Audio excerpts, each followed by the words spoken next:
Hello everyone, मैं तनवीर आप सभी का तनवीर एसएससी मैथ्स पर बहुत बहुत स्वागत करता हूं। और आज की हमारी क्लास चक्रवृद्धि ब्याज की चौथी क्लास रहेगी, जिसमें हम किस्तों वाले प्रश्नों को सॉल्व करेंगे, यानी इंस्टॉलमेंट वाले प्रश्नों को। और मैं गारंटी देता हूं कि आज के बाद आपको इन किस्तों वाले प्रश्नों में कोई भी समस्या नहीं रहेगी, अगर आप ध्यान से एक एक पॉइंट को समझते हैं और पेन पेपर लेकर बैठे हैं, एक एक पॉइंट को नोट भी कर रहे हैं। ठीक है, ये शर्त है कि आप ध्यान से समझें और नोट भी करें। ठीक है ना, एक एक चीज क्लियर होगी। ठीक, देखें भाई, हम अपने पहले प्रश्न से क्लास को स्टार्ट करते हैं। लिखा है, एक आदमी 10% वार्षिक चक्रवृद्धि ब्याज की दर पर 21,000 रुपए का ऋण लेता है। 2 वर्ष में इस ऋण को चुकाने के लिए उसे कितने रुपए की वार्षिक किस्त देनी होगी। देखिए, उसने 21,000 रुपए का ऋण लिया है, 21,000 रुपए का। ठीक है ना, और दर कितनी है बेटा? दर है 10% वार्षिक। इस दर के 10% वार्षिक होने का मतलब ये होता है कि बेटा अगर 100 रुपए लिए गए होते तो 1 साल के बाद 110 देना पड़ते, 100 के 110 देना पड़ते। यानी अगर हम मूलधन और मिश्रधन का अनुपात निकालें तो 100:110 हो गया, और अनुपात में कैंसिल भी कर सकते हैं जो चीजें कैंसिल हो रही होने, तो 10:11 का अनुपात आ गया 1 वर्ष बाद। बेटा 1 वर्ष बाद मूलधन और मिश्रधन का अनुपात 10:11 हो गया। और अगर 2 वर्ष बाद हम इस अनुपात को चेक करें तो 2 वर्ष बाद बेटा ये अनुपात हो जाएगा, 10 का वर्ग कर दें 100 और इधर 11 का वर्ग कर दें 121। इस बात को बहुत ध्यान से समझिए। इसका मतलब ये होता है कि 1 वर्ष बाद अगर 10 रुपए लिए थे तो 10 के 11 देने होंगे, और 2 वर्ष बाद अगर चुका रहे हैं 10% की दर से तो 100 के बदले 121 देने होंगे। लेकिन हम चाहते हैं कि हर साल हम बराबर बराबर दें, यानी बराबर बराबर की किस्तें दें। तो जो पैसे हम दे रहे हैं ना, चुका रहे हैं, इनको बराबर करना होगा। ठीक है, 10 के 11 दे रहे हैं, 100 के 121 दे रहे हैं, और अगर किस्त बराबर की करनी है तो इन दोनों वैल्यूज को बराबर करना होगा। और हम जानते हैं कि अनुपात में किसी भी नंबर से गुणा करने पर अनुपात पर कोई फर्क नहीं पड़ता है, इसलिए इस अनुपात में हम 11 से गुणा कर रहे हैं। देख लीजिए, 11×110 हो जाएगा बेटा ये, और ये 11×11 में 121। इसका मतलब ये है कि 1 वर्ष बाद अगर चुकाया जाता है धन तो 110 के बदले 121 देने होंगे, और अगर 2 वर्ष बाद जो राशि दी जाती है वापस तो 100 के बदले 121 देनी होगी। और अगर इन दोनों को हम मिलाकर देखें तो बेटा 110 और 100 कितने हो गए? 210, और इधर 121 कितना होगा? 242। इसका मतलब है टोटल मिला के 210 के बदले 242 देना पड़े हैं, 210 के बदले 242। तो बेटा ये तो हो गया मूलधन और ये हो गया मिश्रधन। और अगर बात करें किस्त की तो 121 की किस्त हो गई। लेकिन अब प्रश्न में देखते हैं जरा, प्रश्न में मूलधन बताया गया 21,000 रुपए, मूलधन 21,000 रुपए बताया गया बेटा, तो ये 210 की वैल्यू हो गई। और हमें किस्त बतानी है, ये किस्त है 121 की, तो बेटा 121 से यहाँ गुणा कर देंगे। इस वैल्यू को सॉल्व करेंगे, 210 से एक बार जाएगा, 210 से कम 210 और डबल जीरो बच गया बेटा। ठीक है, 100 से यहाँ गुणा करें हम तो ये 12,100 रुपए की किस्त हो जाएगी। उम्मीद करते हैं सारी बातें समझ में आई होगी। ठीक है ना, अगर समझ में आ गई हो तो इसको अच्छे से नोट कर लीजिएगा, और हम अगले प्रश्न की तरफ बढ़ते हैं।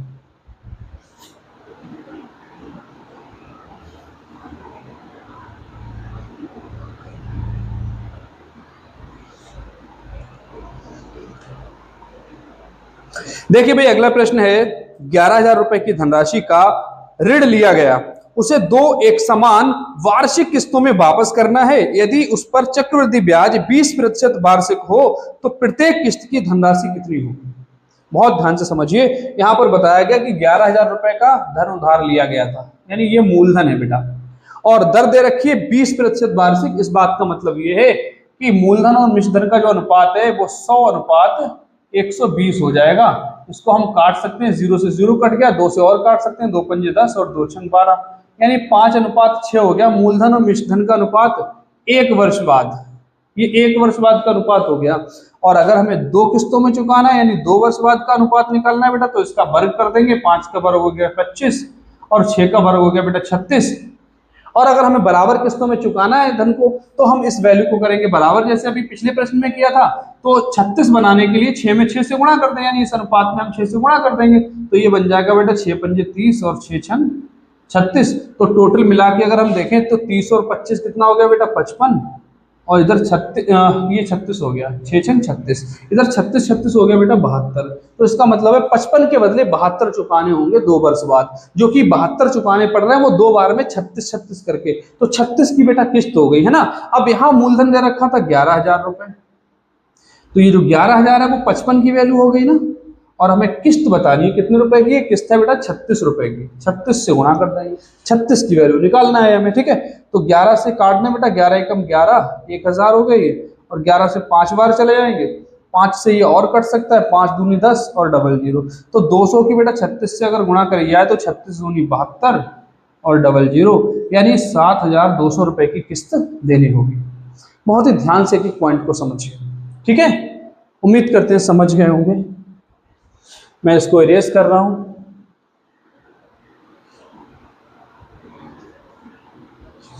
एक और प्रश्न देखते हैं भाई, प्रश्न नंबर 3। उधार ली गई कोई राशि 5% प्रतिवर्ष की चक्रवृद्धि ब्याज के साथ 882 रुपए की 2 बराबर किस्तों में लौटा दी गई, तो उधार ली गई राशि बताइए। अब यहाँ पर इन्होंने उधार ली गई राशि नहीं बताई है, बल्कि किस्तें बता दी है। किस्त 882 रुपए की देना पड़ रही है, तो बताइए उधार ली गई राशि कितनी थी। बेटा दर दे रखी है 5%, 5% दर का मतलब यह है कि 100 के बदले 105 चुकाने होंगे। और अगर अनुपात निकालना हो तो इसको हम काट सकते हैं बेटा 5 से, 5 दूनी 10, 0, 5 दूनी 10, 5 एकम 5, यानी 20:21 मूलधन और मिश्रधन का अनुपात हो गया 1 वर्ष का, ठीक है। और अगर दूसरे वर्ष का देखें तो बेटा क्या हो जाएगा, 20 का वर्ग 400 और इधर 21 का वर्ग 441। लेकिन बराबर किस्तों में पैसे वापस करने हैं तो इन दोनों वैल्यूज को करेंगे बराबर। 21 को अगर 441 बनाना है तो बेटा इस अनुपात में हमें 21 से गुणा करनी होगी। 21 से गुणा करें जरा, 21 दूनी 42, ये हो गया 420 और ये हो गया 441, यानी पहले वर्ष 420 के बदले 441 चुकाने होंगे, दूसरे वर्ष 400 के बदले 441 चुकाने होंगे, ठीक है। अगर 2 वर्ष बाद देते हैं तो अगर इन दोनों को जोड़ लें बेटा 420 और 400, ये हो गया 820 और इधर बेटा ये हो गया 882, ठीक है। 441 और 441 कितना हो गया, 882। इसका मतलब ये है कि अगर 882 मूलधन था तो 2 साल के बाद जो टोटल इंस्टॉलमेंट दोनों दी गई 441 की, मतलब 882 रुपए चुकाए गए।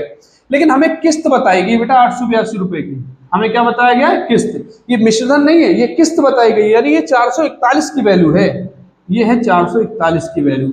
और हमें क्या निकालना है कि कितनी राशि उधार ली गई थी, राशि 820 रुपए की उधार ली गई थी भाई। ये होता है मूलधन बेटा, ये होता है मिश्रधन। हमें मिश्रधन नहीं दे रखा और ना मिश्रधन निकालना है, किस्त दे रखी है, किस्त हो गई 441 की और किस्त की वैल्यू दे रखी है 882, यानी 441 की वैल्यू हो गई 882। निकालना है मूलधन, ये दोनों सालों में जो लिया गया था वो 820 बन गया। पहले साल का हम ये मान सकते हैं कि 420 के बदले 441 दिया है, दूसरे साल 400 के बदले 441 देना पड़ा है, इसका मतलब है दोनों मिला के 820 बना, 820 के बदले 820 रुपए चुकाए गए हैं, ठीक है। तो ये मूलधन है, ये मिश्रधन है। मूलधन निकालना था बेटा तो 820 से करेंगे गुणा, ये 2 बार चले जाएंगे और यहाँ 2 से गुणा करें, 2 दूनी 4, 2 अट्ठे 16, तो बेटा ये 1640 रुपए ये मूलधन हो जाएगा, ठीक है ना। समझ रहे हैं बात को, ठीक है। आगे बढ़ते हैं, हम अगले प्रश्न को देखते हैं बेटा।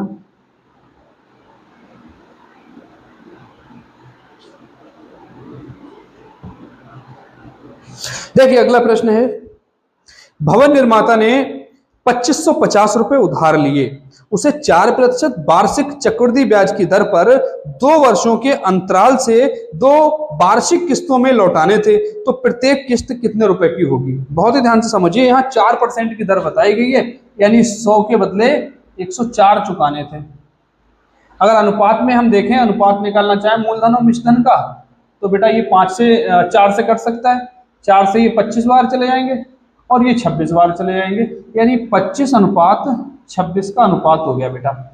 1 वर्ष बाद मूलधन और मिश्रधन का अनुपात इतना हो जाएगा। और अगर ये अनुपात 2 वर्ष बाद देखा जाए बेटा, तो 25 का वर्ग कर दें 625 और इधर 26 का वर्ग कर दें 676, ठीक है ना।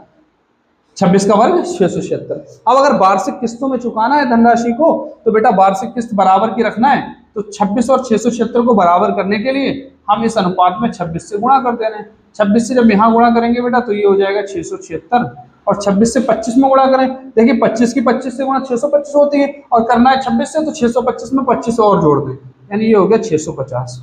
मतलब ये कि पहले वर्ष के बाद यानी एक वर्ष के बाद अगर राशि लौटाई जाती तो 650 के बदले 676 देना पड़ते, और 2 वर्ष के बाद लौटाई जाती है तो 625 के बाद 625 के बदले 676 देना पड़ते। लेकिन एक्चुअली हुआ क्या है कि दोनों सालों में थोड़ी थोड़ी करके किस्तों में दी गई है बराबर बराबर की, ठीक है। तो वो किस्तें हो गई बेटा 676 और 676 की, ठीक है। और मूलधन कितना हो गया, इन दोनों को जोड़ लें, 0 + 5 5, 5 और 2 7, 6 6 12, 1275 ये मूलधन हो गया बेटा, ये हो गई किस्त। और अगर मिश्रधन निकालना हो तो इन दोनों को जोड़ लेंगे, ये मिश्रधन बन जाएगा। लेकिन मिश्रधन की हमें जरूरत है नहीं, ठीक है। यहाँ पर कितने रुपए उधार लिए गए थे, बताया गया 2550 रुपए उधार लिए गए थे, 2550 रुपए उधार लिए गए थे, यानी ये मूलधन है। तो ये 1275 की वैल्यू हो गई बेटा, 1275 की वैल्यू। और हमें निकालना क्या है, किस्त निकालना है कितने रुपए की, यानी 676 की वैल्यू निकालनी होगी। तो इससे गुणा कर देंगे, ठीक है। इसको सॉल्व कर लेंगे भाई। तो 1275 से बेटा ये 2 बार चला जाएगा, देखें 2 × 5 = 10 का 0, 2 × 7 = 14 = 15, 2 × 2 = 4 = 5, 2 × 1 = 2, तो ये चला गया 2 बार। 2 से यहाँ गुणा कर दे बेटा, 2 × 6 = 12, 2 × 7 = 14 = 15, 2 × 6 = 12 = 13, तो 1352 रुपए की किस्त देनी होगी, ठीक है। एक एक बात समझ आ रही होगी, उम्मीद करते हैं। हम अगले प्रश्न की तरफ बढ़ते हैं भाई। एक एक प्रश्न को आप ध्यान से समझिए, और जहां कहीं भी वीडियो को पॉज करना चाहे पॉज करके नोट कर लीजिए, अच्छे से नोट कर लीजिएगा लेकिन, ठीक है। अगला प्रश्न देखिए, 210 रुपए की राशि कर्ज पर ली गई जिसकी अदायगी 2 बराबर किस्तों में की जानी है। यदि ब्याज की अदायगी वार्षिक 10% चक्रवृद्धि दर पर की जाए तो प्रत्येक किस्त कितनी राशि की होगी। बहुत ही ध्यान से समझिए, 10% की दर बताई गई है, तो वही बात 100 के 110 देने होंगे, 100 के बदले 110। मूलधन और मिश्रधन का अनुपात इतना हो गया बेटा, इसको काट सकते हैं 0 0, तो 10:11 हो गया मूलधन मिश्रधन का अनुपात। लेकिन ये 1 वर्ष बाद का है। अब अगर 2 वर्ष बाद का निकालना हो, यानी 2 किस्तों में चुकाना है, ठीक है, तो पहली किस्त और पहली किस्त का अनुपात मूलधन मिश्रधन का इतना होगा। दूसरी किस्त के लिए क्या होगा बेटा, इसका वर्ग कर दें 100 और 11 का वर्ग कर दें 121। लेकिन बराबर किस्तों में देना है तो ये वैल्यू बराबर करनी होगी, और ये वैल्यू बराबर करने के लिए यानी 11 को 121 करने के लिए इसमें हम 11 से गुणा कर रहे हैं इस पूरे अनुपात में, ठीक है। तो 11 भाई हो गया 110 और 11 की 11 से गुणा, ये हो गया 121, ठीक है ना। तो ये बेटा 121 हो जाती है किस्त, और इन दोनों को जोड़ के बन जाता है मूलधन, और इन दोनों को अगर जोड़े तो बन जाएगा मिश्रधन। तो ये 110 और 100, ये हो गया 210, ठीक है।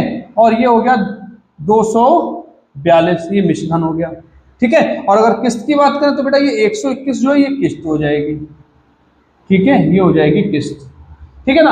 अब इस प्रश्न में बेटा क्या बताया गया हमें कि 210 रुपए की राशि ली गई थी कर्ज पर, 210 रुपए की, 210, तो ये 210, अच्छा यहाँ भी 210 ही आ रहा है, तो ये 210 बेटा 210 की ही वैल्यू है, ठीक है। और हमें निकालना क्या है, किस्त, यानी 121 की वैल्यू निकालना है। तो बेटा जब 210 की वैल्यू है तो 121 की वैल्यू 121 ही रहेगी, ठीक है। इसको सॉल्व करने की जरूरत ही नहीं है कुछ, 121 रुपए आ गया, यही किस्त हो जाएगी बेटा 121। इसमें यही किस्त है 121 जो आया यहाँ पर, वही किस्त है, ठीक है। ये मूलधन निकल के आ गई, ये किस्त निकल के आ गई, ठीक है, अपने आप से वही वैल्यू आ गई है। अगर यहाँ पर बेटा जो मूलधन की राशि है वो 210 ना होकर कुछ और होती, मान लीजिए 420 होती, तो 420 ये 210 की वैल्यू होती, तो हम 2 से इसको 2 बार जाते, 2 से यहाँ गुणा हो जाते, ठीक है। यानी अगर मूलधन 210 के अलावा कुछ और दिया होता तो 210 की वैल्यू वो हो जाती, लेकिन यहाँ 210 ही मूलधन दे रखा था प्रश्न में, और दर के हिसाब से निकालना है तब भी 210 आ रहा है, तो 210 की वैल्यू 210 ही रही। तो फिर किस्त यानी 121 की वैल्यू बेटा 121 ही रहेगी। समझ रहे ना बेटा बात ध्यान से। देखिए अगला प्रश्न भी देखिए,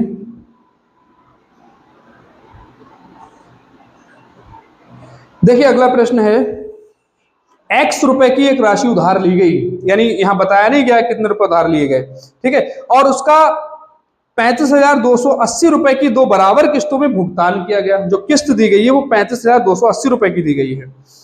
यदि ब्याज की दर 5% वार्षिक थी और ब्याज वार्षिक संयोजित था तो X का मूल्य कितना होगा ये बताना है, ठीक है। दर कितनी है बेटा, 5% वार्षिक दर दे रखी है, वही बात 100 के 105 देने होंगे, यानी मूलधन और मिश्रधन का अनुपात 100:105 हो जाएगा। मूलधन और मिश्रधन का अनुपात 1 वर्ष के लिए, अगर हम इसको काट दें 5 से, 5 दूनी 10, 0, 5 दूनी 10, 5 एकम 5, यानी अनुपात आ गया बेटा 20:21। ये 1 वर्ष बाद का अनुपात है। लेकिन अगर 2 वर्ष बाद मूलधन मिश्रधन का अनुपात देखें तो 20 का वर्ग हो जाएगा बेटा 400, और 21 का वर्ग हो जाएगा 441। ठीक है, 2 वर्ष बाद मूलधन मिश्र धन का अनुपात इतना हो गया। लेकिन हमें बराबर किस्तों में चुकाना है। ठीक है, तो इन वैल्यूज को बराबर कर ले। 21 को 441 बनाने के लिए हमें इस अनुपात में 21 से गुणा करनी होगी। तो 21 से गुणा करें बेटा, 21 दूनी 42, 420 ये हो गया। 21 से 21 की गुणा करें, ये आ गया 441। यानी पहले वर्ष 420 के बदले 441 चुकाने होंगे, दूसरे वर्ष 400 के बदले 441, यानी बराबर बराबर चुकाने पड़ रहे हैं। यही किस्त है। ठीक है, तो ये तो हो गई किस्त। अगर इन दोनों को जोड़ना है तो मूलधन बनता है 420 और 400, ये हो गया 820 मूलधन हो गया। ठीक है, और अगर इन दोनों को जोड़ लें तो ये मिश्रधन बन जाएगा इन दोनों को जोड़ के। ठीक है, लेकिन मिश्रधन की यहाँ जरूरत नहीं थी। और किस्त दे रखी है हमें, किस्त दे रखी है बेटा 35,280 रुपए। किस्त दे रखी है 35,280 रुपए। और यहाँ किस्त कितने की बन रही है? 441 की। यानी ये जो वैल्यू है बेटा वो 441 की वैल्यू हो गई। ठीक है, और हमें क्या बताना है कि वो राशि कितनी है, एक्स का मूल्य बताना है, यानी राशि बतानी है। तो राशि बेटा कितनी बन रही है? 820 रुपए बनना है मूलधन। ठीक है, तो 820 की वैल्यू निकालनी होगी। इसको सॉल्व कर लें ध्यान से। ठीक है, देखें जरा, ये 8 बार जा सकते हैं क्या? 8 एकम 8, 8 चौक 32 की 2 हासिल 3, 8 चौक 32 3 35। हाँ बिल्कुल 8 बार जा सकते हैं इससे। और ये 0 80 हो गया बेटा। अब ये 80 और 820 की करेंगे गुणा, डबल 0 तो ऐसे ही लिख लो, 8 से गुणा करो, 8 दूनी 16, 8 64, 1 65। तो ये आ गया बेटा 65,600 रुपये। इतने रुपए उधार लिए गए थे। ठीक है ना। क्लास कैसी लगी हमें कमेंट करके जरूर बताएं, और कोई भी आपका सजेशन हो, ठीक है, वो भी कमेंट करके बताएं। बहुत बहुत धन्यवाद आपका हमसे जुड़ने के लिए। और अगर अभी तक आपने हमारे चैनल को सब्सक्राइब नहीं किया है तो चैनल को सब्सक्राइब जरूर करें। ठीक है, धन्यवाद।